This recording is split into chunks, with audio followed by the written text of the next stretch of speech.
Uma viagem pela Serra da Mantiqueira, local que reúne muitas belezas naturais e tem atraído turistas para a arte. Em São Bento do Sapucaí, capelas de mosaico foram construídas com imagens quebradas de santos e a cidade paulista também proporciona o ambiente ideal para a produção diária de cogumelos. Já na Mantiqueira Mineira, Delfim Moreira tem sido destaque na produção de azeite. Originárias do Mediterrâneo, as oliveiras se adaptaram bem ao clima da serra e a qualidade artesanal é o diferencial para o consumidor. Seja bem-vindo ao Repórter Canção Nova especial Serra da Mantiqueira, que já está no ar.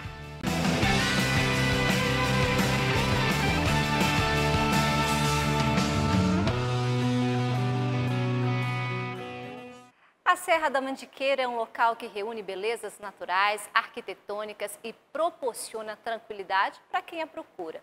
Uma verdadeira inspiração para os artistas. O repórter Canção Nova de hoje nos leva a uma cidade no interior paulista que fica em meio ao cenário da Serra da Mantiqueira. São Bento do Sapucaí, que tem atrativos naturais e patrimônio artístico. Nos últimos anos, os mosaicos atraem muitos visitantes. E é por lá, junto aos mosaicos, as imagens dos santos quebradas contribuem para a conexão do belo com o sagrado. Nossa viagem de hoje no Repórter Canção Nova começa em São Bento do Sapucaí, na Serra da Mantiqueira. O pequeno município paulista de 10 mil habitantes é um prato cheio para quem busca calmaria em meio à agitação. Geralmente, quem procura os pontos altos da região acaba sendo impactado por tamanha beleza natural. A Pedra do Baú, por exemplo, é um local que encanta e nos ajuda a contemplar a criação de Deus.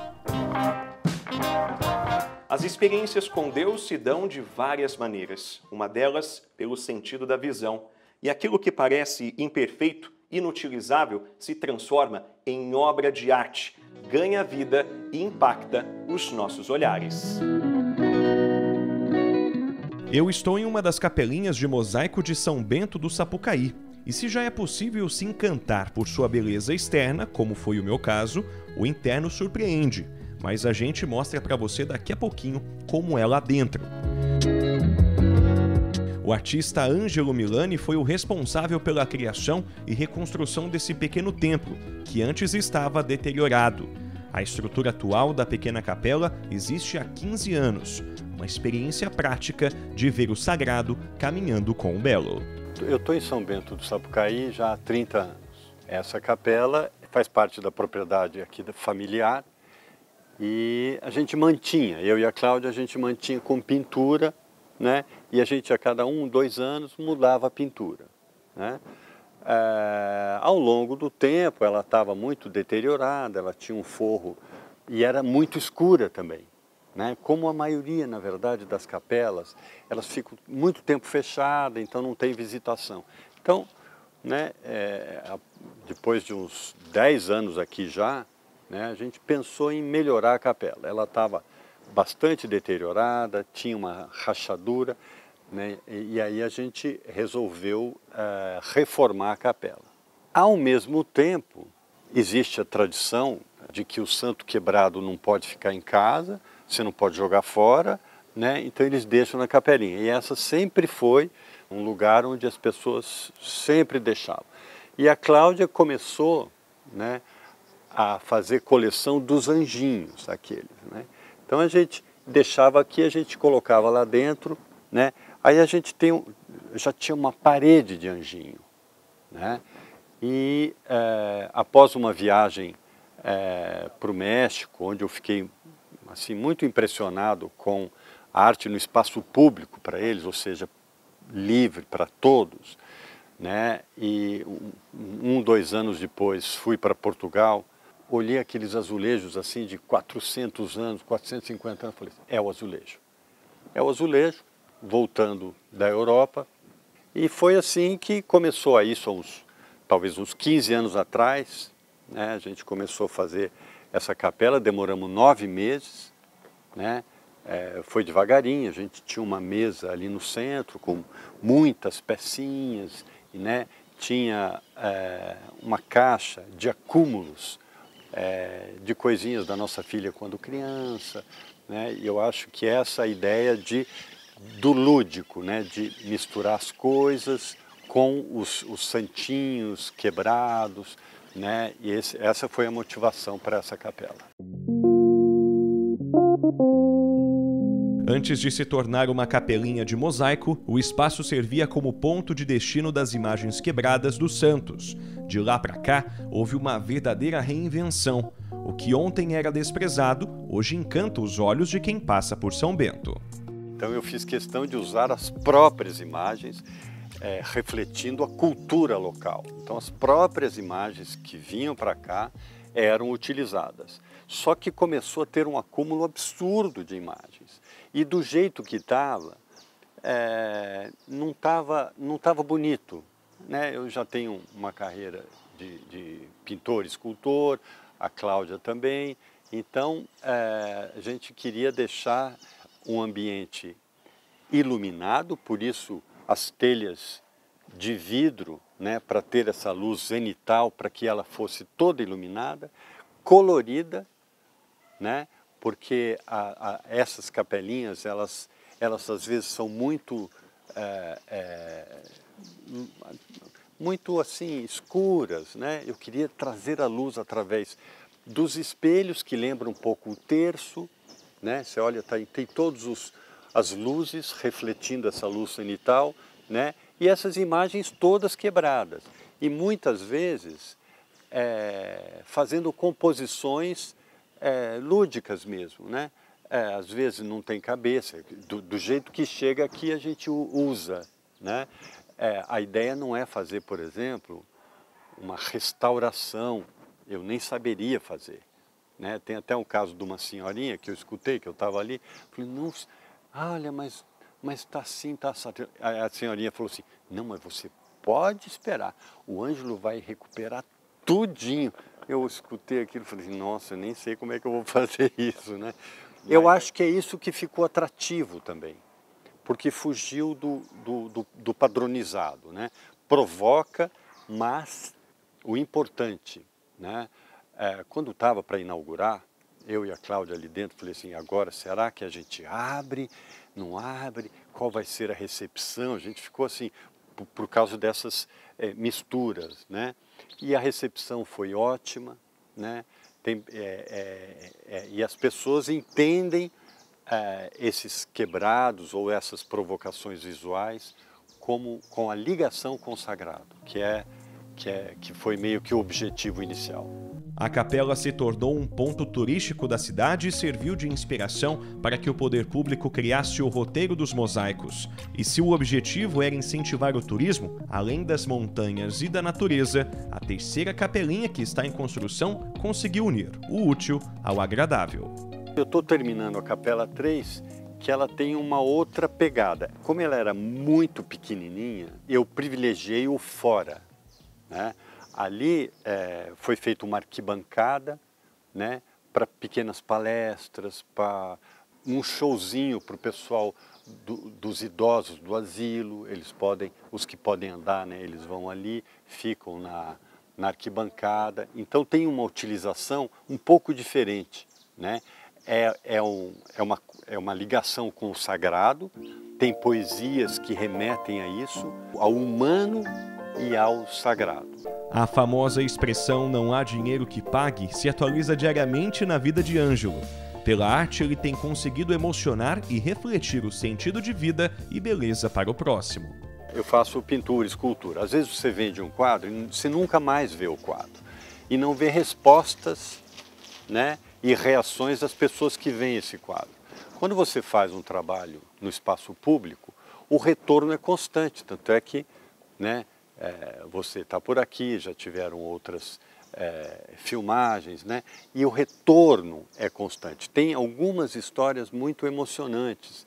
Por exemplo, tem um senhorzinho que apareceu aqui, eu estava lá dentro, ele não se conteve, porque ele já tinha entrado 2, 3 vezes, bateu, falou assim, eu preciso falar, o que é isso daqui? Né? Eu expliquei para ele, falou assim, olha, eu queria agradecer, né? Eu tive uma perda familiar muito grande e o que você fez aqui me deu vontade de viver novamente. Padre Aldo é pároco da única paróquia de São Bento do Sapucaí e enxerga na arte empregada nas capelas de mosaico uma oportunidade de conexão com Deus, que é o belo por excelência. O sagrado, ele caminha de mãos dadas com o belo. Eu acho que a grande sacada do Ângelo foi isso, né? Utilizar do sagrado com o belo. E ali deu um fim legal para algumas imagens. O mosaico, essa construção do mosaico é como antigamente da coxa de retalho, né? Vai pegando os pedaços, vai montando e de repente daquilo que era destruição, do lixo acabou virando luxo, né? E aquilo leva as pessoas a fazer essa experiência também da reconstrução interior. Então a sacada do Ângelo de ligar a arte do belo com o sagrado, a nossa igreja sempre viveu disso, né? Haja vista as nossas grandes catedrais, os nossos matrizes, né? O que pudermos fazer para ligar a arte do belo com o sagrado, nos ajuda a aproximar mais de Deus, porque Deus é só beleza, né? Então, e o Ângelo teve essa sacada. Está muito bonita as capelas que ele tem construído aqui no nosso município, no município aqui de São Bento, propriamente dito, e aqui na nossa paróquia. E os munícipes e os paroquianos só têm que admirar a beleza da arte, né, no mosaico. E o mosaico nos recorda essa reconstrução interior com Deus. É pedacinho por pedacinho, é conta por conta que nós vamos fazendo a experiência de Deus na nossa vida. O mosaico também é assim, pedacinho por pedacinho se transforma na grande capela ou numa pequena capela. E como a capela um dia precisou ser restaurada, nós também precisamos diariamente de uma restauração interior. Graça esta que pode ser obtida somente por inspiração do Espírito Santo, que nos auxilia nos encaixes que precisamos fazer ao longo da caminhada. Assim como as capelas precisou de vários pedacinhos, então nós também alimentamos das fagulhas da graça de Deus para essa reconstrução. Assim como o Ângelo vai reconstruir nas capelas, colocando pequenos pedaços de azulejos, combinação de cores, nós também precisamos na nossa vida todos os dias ir nos refazendo.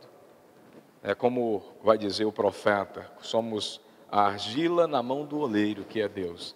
Então, o tempo inteiro nós estamos nesse processo de reconstrução, né, de refazer a nossa vida, de pensar a nossa vida. Então, do nascer ao morrer, dependendo da idade que você vai ser esse processo, né, de todos os dias contar com os pedacinhos, as fagulhas da graça do Senhor para essa construção de uma pessoa melhor. Porque é isso que Deus espera de cada um de nós. É um ser humano integral e perfeito. Imagens repletas de significados, trabalho cuidadoso que proporciona o encaixe perfeito. Todos somos um, retratado na arte, com os guardiões da beleza, sob a proteção de Maria e a imensidão do coração de Jesus. A doação de ontem se tornou o encanto de hoje, que se atualiza para sempre. Para mim, eu acho que representa assim, gratidão por essa cidade onde sou feliz há muitos anos, né? Eu acho que, assim, eu fico contente de poder justamente retribuir essa gratidão para a cidade, fazendo não só as capelas, como os muros com poesias e mosaico, né, algumas oficinas que eu também dou. É uma retribuição para a cidade mesmo. Algumas coisas a gente não imagina que aconteçam, né? Eu tenho toda uma carreira de escultor e de pintura, mas você coloca lá no Google, né, a capela que acabou virando, as capelas, São Bento e tal, acabou virando algo de maior repercussão, né? Então, na verdade, dentre todo esse trabalho que eu faço em termos de artes visuais, né, acabou identificando a minha imagem profundamente através desse trabalho de mosaico iniciado há uns 15 anos aqui na cidade.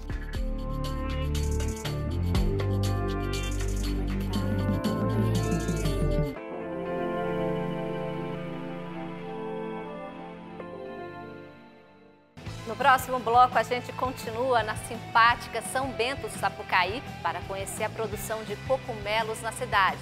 Fique por aí, porque eu já volto.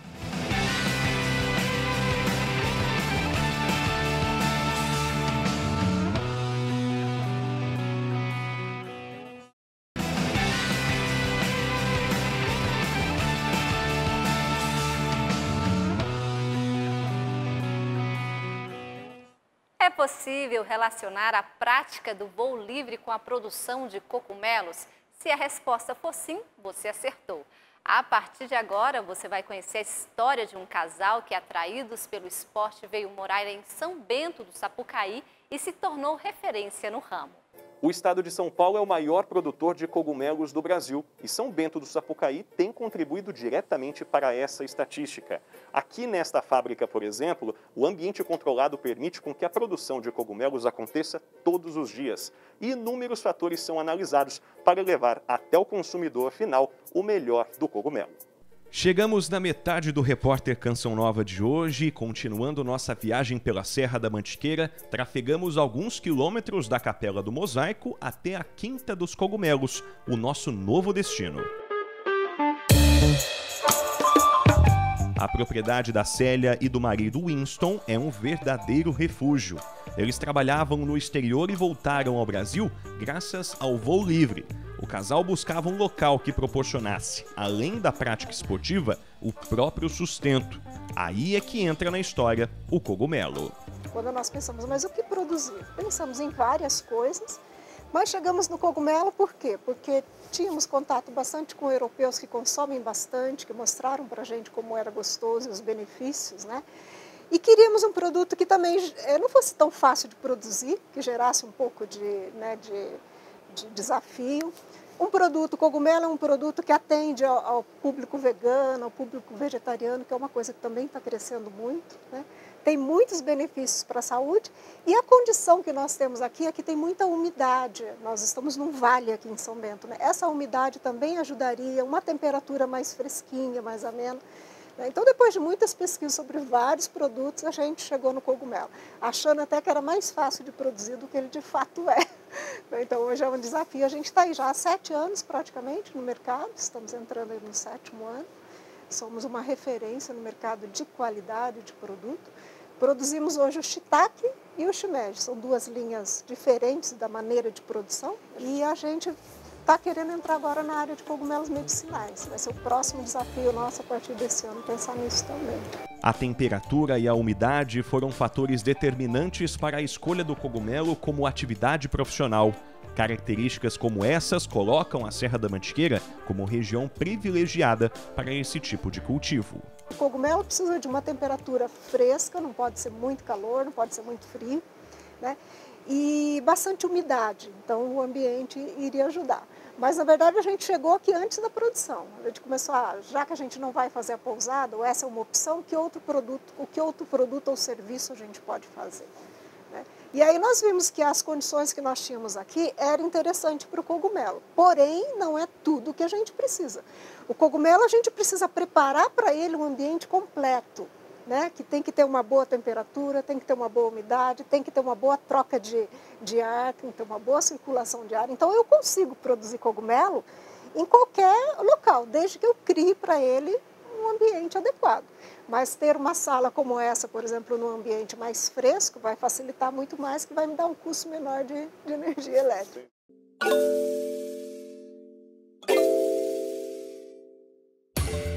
A pandemia, como na maioria dos setores, provocou dificuldades para os produtores de cogumelo. A matéria-prima veio com menor qualidade, enquanto o custo dos insumos subiu. Apesar dos percalços, houve aumento na procura por produtos mais naturais durante o período, ou seja, mais pessoas consumindo cogumelo, além de adaptações importantes para a manutenção do cultivo e atendimento das demandas. Porque as pessoas procuravam produto que gerasse um aumento de imunidade, o cogumelo é super bom para isso. Mas depois de um ano, as coisas começaram a complicar, principalmente pela qualidade de matéria-prima, que hoje está assim, bem complicado.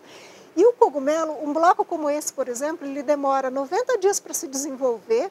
Depois, para eu ter o resultado dele, eu tenho mais 50 dias, 2 meses lá na produção. Quer dizer, qualquer alteração que eu fizer aqui, pode ser que eu leve 5 meses aí para descobrir o que está acontecendo com ele, né? Mas a gente, graças a Deus, não dispensamos nenhum funcionário, pelo contrário, mantivemos todo mundo, trouxemos mais gente, né? E virou mais um desafio. A gente precisa, como ter um produto que é tão sensível, porque o cogumelo é um produto sensível, a gente depende muito de energia elétrica, que é um probleminha aqui, então como resolver isso? Tal, e manter o produto no mercado e criar novas alternativas de consumo, novas formas de consumo, né? Além do cogumelo fresco, a gente tem ele ultra congelado, que é um processo inédito no Brasil. A gente tem ele desidratado, né, que também é muito legal, dá uma durabilidade muito grande para ele, né? Com isso eu criei também uma linha de produtos com o desidratado para ter praticidade. Eu sou uma pessoa muito prática, eu não gosto de ficar muito tempo na cozinha, né? Então eu quero alguma coisa que seja rápida de preparar, criamos uma outra linha. Então a gente acabou criando produtos novos e estamos aí. Agora vamos tentar entrar no medicinal também, surgem muitas pesquisas. No ano passado houve aí pelo menos umas 3, 4 pesquisas novas, vindos de fora do Brasil, mas se aplicam também, mostrando dos benefícios do cogumelo para a saúde. Então as pessoas estão se interessando mais em ter uma saúde melhor. O cogumelo tem um mercado muito bom, né? A produção que tem no Brasil hoje não atende ao consumo, mas ela está muito centralizada aqui em São Paulo, né? Então pode ser que falte cogumelo lá no Nordeste, em outros lugares. São Paulo às vezes fica um pouco saturado por conta da quantidade de produtores que tem. Mas tem um mercado grande pela frente, é um desafio porque o bichinho é exigente. A gente tem aqui mais ou menos 6.000 blocos, cada um é um bebezinho que a gente tem que cuidar, prestando atenção se não está contaminando, o que está acontecendo com ele. Então é um desafio grande, tem que ter assim, bastante disposição e bastante disponibilidade para produzir, mas quando a gente consegue o resultado e a satisfação do consumidor, é isso que importa para a gente. Em termos de quantidade, são produzidos cerca de 5 toneladas de cogumelos. O shiitake é considerado o carro-chefe, mas também há a produção de shimeji. Cada um possui características específicas para o desenvolvimento, todas elas de forma natural, dispensando agrotóxicos e beneficiando a saúde do consumidor. O cogumelo, por exemplo, no Japão, o shiitake é considerado o elixir da vida. O oriental ele não vive sem o cogumelo como um suplemento para a saúde, né? Então, ele tem vários benefícios, muitos nutrientes, tipo vitaminas, tem bastante proteínas, vitaminas, né? E a qualidade de proteínas, a qualidade de vitaminas que tem, como antioxidante, anti-inflamatório, aumenta bastante a imunidade. Então, a gente consome, além do cogumelo fresco e as outras formas, a gente consome também o cogumelo medicinal, né, que tem assim, muitos benefícios, aumento de imunidade, para vários tratamentos. O cogumelo é fácil de preparar, gostoso, né, e bom para a saúde, é tudo que a gente precisa. A maioria dos cogumelos que tem na natureza são tóxicos, alguns inclusive pode ser fatal o consumo.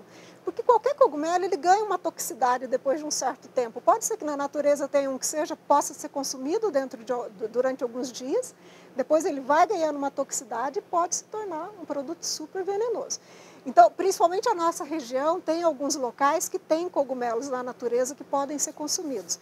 Nesse caso, tem que ser acompanhado de um especialista que vai avaliar para ver se realmente ele é consumido. Mas assim, a nossa indicação é não consuma um cogumelo que você não tem certeza que realmente vai ser bom. Porque você pode ter só aí uma intoxicação ou, dependendo, pode ser pior. Na sala onde conversei com a Célia, é possível notar que o cogumelo shiitake fica armazenado dentro de uma placa por 90 dias, a partir de uma temperatura amena, entre 22 e 23 graus, considerada ideal para que todo o processo ocorra da melhor maneira possível. A sobrevivência do cogumelo também passa pelo desenvolvimento do micélio, que são raízes semelhantes a fios de cor predominante branca. Em seguida, o bloco onde está inserido fica duro, o que significa que foi gerada uma proteção e este cogumelo está apto a produzir em um outro ambiente da fábrica. Na natureza acontece a mesma coisa. Os esporos do cogumelo estão aí voando no ar. Os esporos estão por todo lugar, inclusive embaixo da terra, está cheio de esporos, né? Ele sai circulando pelo ar. A hora que ele encontra o ambiente propício para ele, meio que ele se fixa ali e começa a se desenvolver. O shiitake é um cogumelo que na natureza se desenvolve em árvores, né? Ele se alimenta da celulose, por isso que aqui a gente faz para ele um bloquinho com serragem de madeira. Então, se ele achar um ponto que seja interessante para ele, com todas as condições que ele precisa, ele vai ficar ali e vai se desenvolver. O shimeji é um cogumelo tipo aqueles que nascem no meio do mato, ele precisa de um material em decomposição, né? Então, é a mesma coisa, os esporos estão voando por aí, a hora que ele encontra um ponto que tem as condições para ele se fixa e se desenvolve. Por isso que eu disse, o fato da gente ter uma boa umidade, a gente ter uma boa temperatura ajuda, mas isso não é tudo. A gente tem que criar um ambiente para ele que ele tenha todas as condições de crescer. A gente controla a temperatura, a gente controla a umidade, a gente controla o CO2, a gente controla a circulação desse CO2 dentro da sala e a gente controla uma troca de ar que tem que ser muito limpa, né? Então, são vários fatores assim que tem que estar. Então, pode-se produzir cogumelo no litoral? Pode, desde que você crie ali um ambiente que ele goste. Pode-se produzir em muito frio? Um pouco mais difícil, mas pode também. Você arruma uma cave, alguma coisa que você consiga aquecer quando ele precisa. Então, é fornecer para cada cogumelo a condição certa para ele se desenvolver. E essas condições mudam. Enquanto ele está aqui em desenvolvimento, ele precisa de uma temperatura. Quando ele vai para a sala de cultivo, que ele começa a brotar, ele já quer um outro ambiente, que pode ser parecido no caso do shiitake. Aqui, ele, por exemplo, ele não gosta de ficar com temperatura variando muito. Já na outra sala ele gosta, né? O shimeji, o shimeji ele não gosta de luz, ele não quer circulação, ele não quer nada. Como se ele estivesse embaixo da terra, assim, sem nada acontecendo com ele. Quando ele começa a mostrar a cabecinha dele que vai brotar, a gente tem que abrir tudo, dar luz para ele, dar circulação, baixar o CO2, fazer uma troca de ar legal, como se ele tivesse o quê? Surgindo ali por cima e passando por toda essa variação que tem de temperatura. Em um outro departamento da empresa, conhecemos mais sobre os produtos desenvolvidos pela Quinta dos Cogumelos. O shimeji é produzido em um formato diferente, já que ele se alimenta de gramíneas como o capim-elefante. Assim como o micélio do shiitake, tudo é produzido no laboratório local. E outras formas é o cogumelo seco, da gente dar durabilidade para o produto. O cogumelo seco e ele ultra congelado. O seco a gente desidrata, né? A gente precisa aí, tem praticamente um rendimento de 10%, precisa de 1 quilo para conseguir 100 gramas. Né? Isso dá maior durabilidade, deixa o cogumelo com um sabor bem mais acentuado e dependendo da forma como a gente seca, a gente aumenta inclusive os nutrientes dele, sabe? Se não for feito assim de forma industrializada. E uma que é praticamente exclusividade nossa é o cogumelo ultra congelado, que a gente faz o congelamento numa máquina de congelamento rápido. Então, o cogumelo fica perfeito, não cria cristais de gelo. Tá vendo? Olha, fica com a aparência como se fosse um cogumelo fresco, né? E a partir desses secos que a gente faz, a gente converte em pó. O pó vai ser um tempero ou um suplemento que você pode consumir com qualquer tipo de alimento, né? E a gente faz uma linha de produtos, um risoto e uns temperos que a gente utiliza o cogumelo em pó, para dar ao consumidor outras formas de consumir. Ele pode consumir fresquinho, como está aqui, ele pode guardar 1 ano, mais de 1 ano na geladeira, no freezer dele, congelado, ou ele pode guardar 1, 2, 3 anos em casa o cogumelo seco, para que sempre que ele for fazer uma receita, assim, no fim de semana, chega alguém e tal, ele tem o cogumelo de alguma forma na casa dele. A Patrícia jamais imaginou trabalhar com cogumelo e a cada dia tem consolidado sua carreira no setor da colheita. Ela partilhou com a nossa equipe um pouco mais sobre o seu dia a dia. O dinamismo é o que mais a atrai, já que tudo é muito rápido. Faz 5 anos já que eu tô aqui. Nunca imaginei trabalhar com cogumelo, com fungo, nada parecido. E eu gosto muito.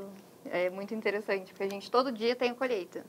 Então, todo dia você deixa um cogumelo fechado, aí chega no outro dia já está no ponto de colheita. É muito interessante o processo todo dele. A gente está com 3 salas de produção hoje. Aí tem a parte da embalagem também, acabando a produção, fazendo a limpeza da sala. Aí a gente ajuda na embalagem também. É muita questão da limpeza do lugar. Tem que estar bem limpo, que a gente colhe todo dia faz a colheita e faz a limpeza da sala. Lava a sala, joga uma água nos blocos. Sempre muito úmido o ambiente também, tem que ter bastante umidade. Isso ajuda bastante também. De acordo com dados da Secretaria de Agricultura e Abastecimento do Estado de São Paulo, até 2019, havia um total de 505 produtores distribuídos em 93 municípios paulistas, produzindo cerca de 12 mil toneladas de cogumelos por ano. E depois de uma aula sobre cogumelos, nada melhor do que encerrar com uma dica de ouro de quem entende do assunto. Comprou cogumelo, seja qual for, se ele tiver numa bandejinha ou num saquinho, chega em casa, tira ele desse saco plástico que ele não gosta e bota ele num saquinho de papel. Ele vai durar muito mais. Ah, não tem saquinho de papel em casa? Pega um recipiente plástico, coloca ali um papel absorvente, o cogumelo, mais um papel por cima, põe uma tampa sem fechar demais, porque ele precisa respirar, ele precisa ter mais, sabe, não receber muita umidade. Então essa ideia de deixar ele num saco de papel vai dar muito mais durabilidade.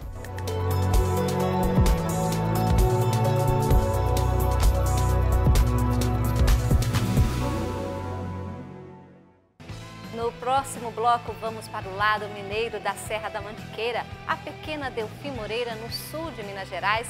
Além de ser um destino de paz e tranquilidade, se destaca pela produção de azeite. O repórter Canção Nova volta daqui a pouco e até já!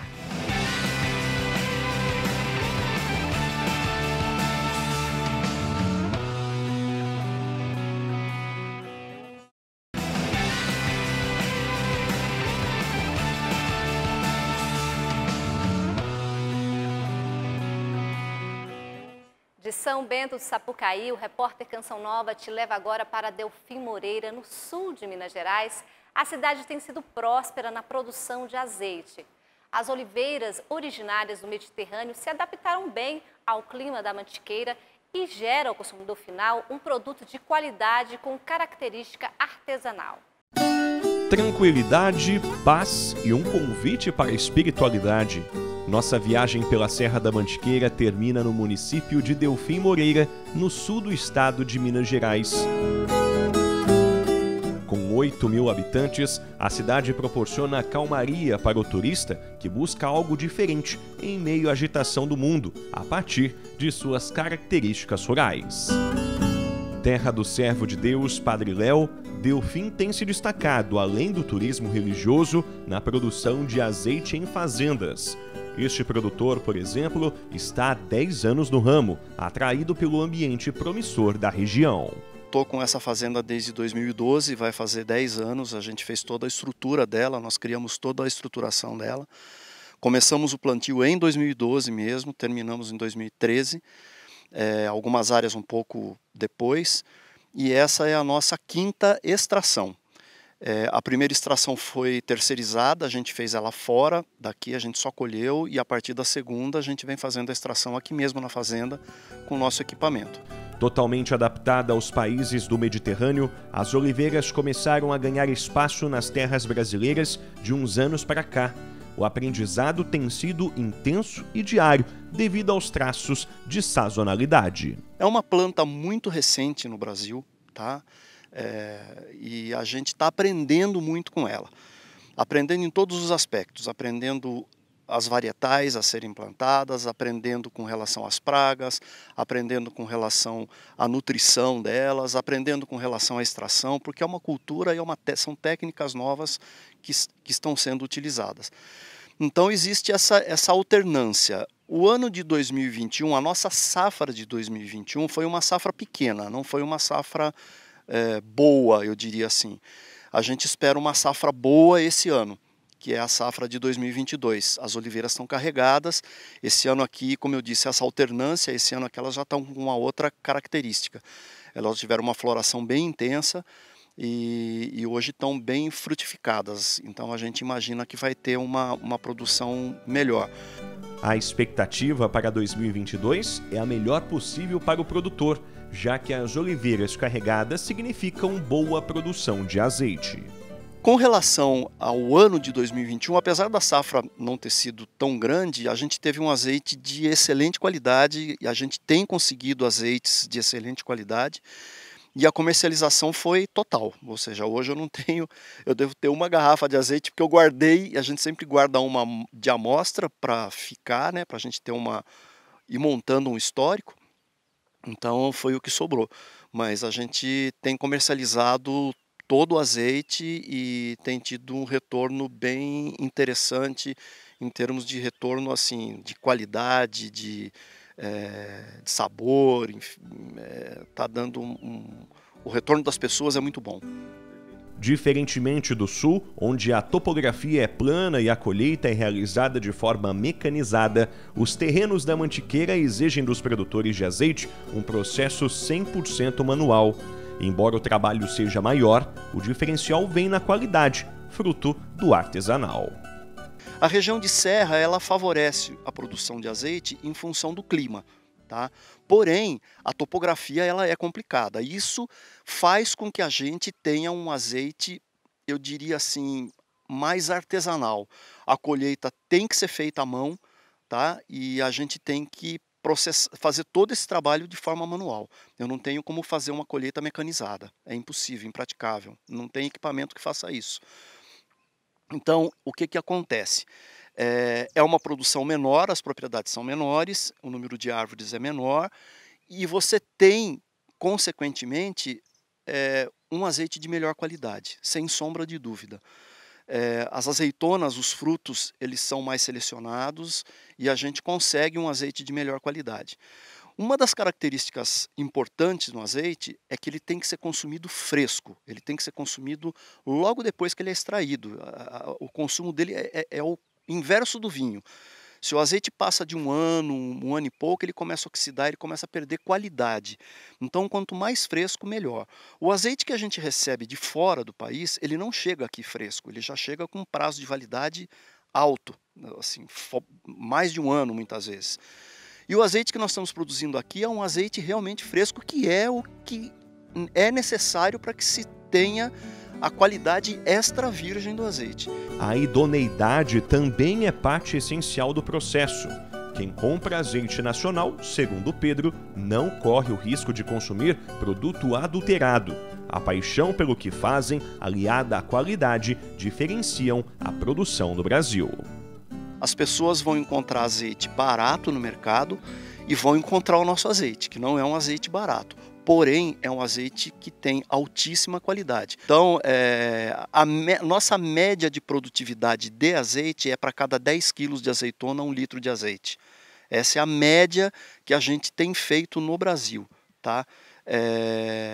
Pode ter oliveira que produza mais, pode ter extração que tenha um rendimento melhor, mas isso depende de vários outros aspectos. A gente tem uma cultura, está se instalando uma cultura da gente tentar colher a azeitona o mais cedo, evitar que a azeitona amadureça ou que ela entre no processo de amadurecimento.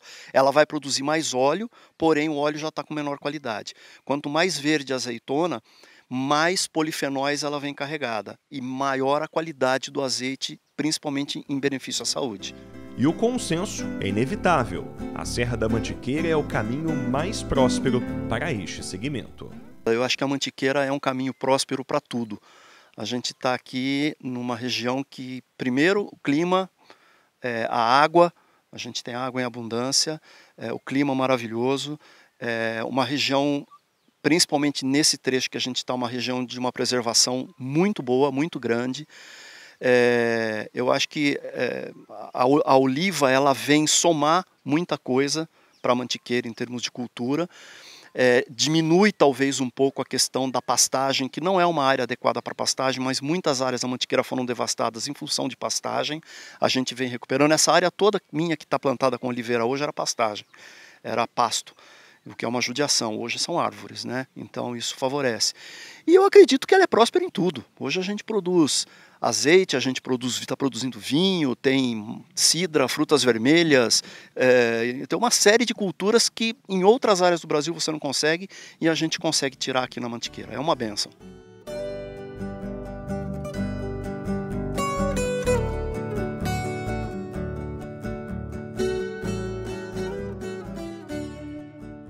A agricultura biodinâmica é considerada a forma mais saudável e sustentável de se produzir no mundo agrícola. Delfim Moreira e o sul de Minas Gerais são regiões que se consolidam cada vez mais nesse processo e se destacam nesse tipo de produção. Tudo isso graças ao clima da Serra da Mantiqueira, região absolutamente importante que reúne características fundamentais para o bom êxito das oliveiras. Tal prática, que envolve conhecimentos químicos, geológicos e astronômicos, nada mais é do que permitir um cultivo sem agrotóxico, trabalhando mais a energia da terra. Tudo isso é indicado por um calendário astronômico e acompanhado pelos produtores, como é o caso do Sr. Luiz.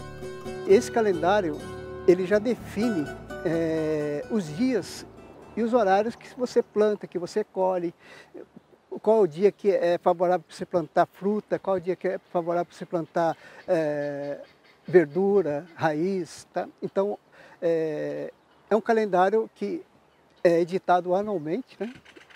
Foi elaborado por Maria Tum, né? Uma pesquisadora. Toda a agricultura biodinâmica é baseada em cima desse calendário lunar. Sr. Luiz trabalha com a agricultura biodinâmica há cerca de 10 anos e, além de garantir seu sustento, gerou frutos na Serra da Mantiqueira, recuperando o solo e dispensando agrotóxicos. A gente já vem trabalhando com solo, né? Há 8 a 10 anos. A gente pegou um solo bastante precário, né? E a biodinâmica ela trabalha focado no solo. A gente tendo um solo sadio, a gente vai ter uma planta sadia e uma planta produtiva e os frutos, né, com mais sabor, com mais aromas, com mais vitaminas, proteínas, né? Isso sem utilizar nada de agrotóxico. Perfeito. Agrotóxico seria o inimigo de toda essa questão que vocês trabalham, essa logística toda, não é? Perfeito. A gente não utiliza nada. No nosso trabalho orgânico biodinâmico é uma agricultura sustentável, onde a gente utiliza os recursos do próprio local e da própria natureza para fortalecer o solo. Nesta fazenda são produzidas oliveiras do tipo Arbequina, Coroneiki e algumas outras variedades em menor quantidade.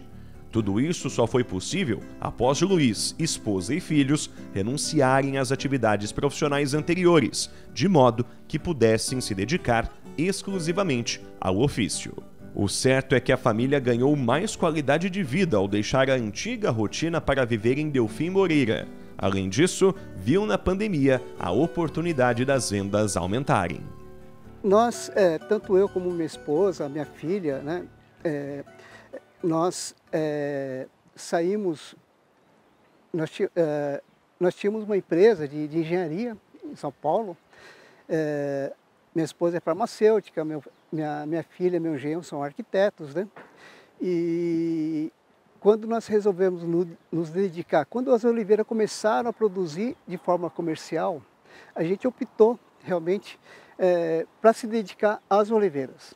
Eu vendi a empresa, minha esposa se aposentou, minha filha se abdicou da formação dela, meu genro também, e vieram todos para a gente se dedicar a essa parte das oliveiras e também da agroindústria, né, que a gente produz outros tipos de produtos também.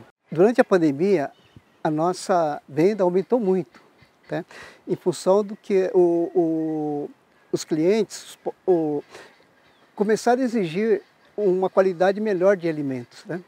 E com isso nós tivemos que trabalhar triplicado para poder atender a demanda. Apesar das dificuldades impostas pela pandemia, a produtividade de azeitonas deve subir em 2022 e novos produtos também serão lançados no próximo ano.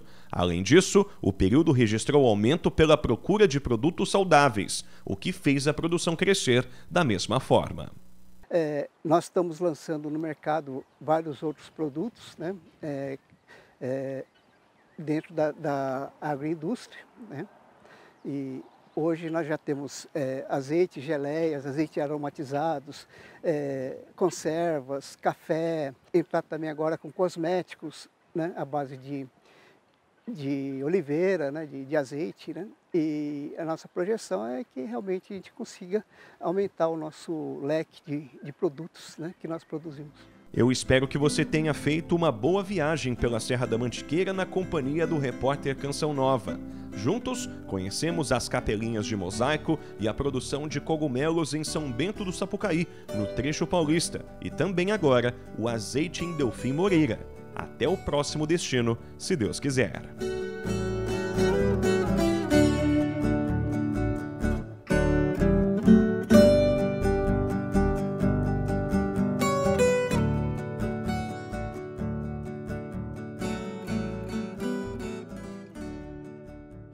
Que Deus continue abençoando todos os produtores da Serra da Mantiqueira e ao Anjo, para que siga tocando o coração de muita gente a partir da arte. O repórter Canção Nova fica por aqui. A íntegra desse programa você confere no Canção Nova Play. Uma ótima semana para você e até a próxima. Tchau!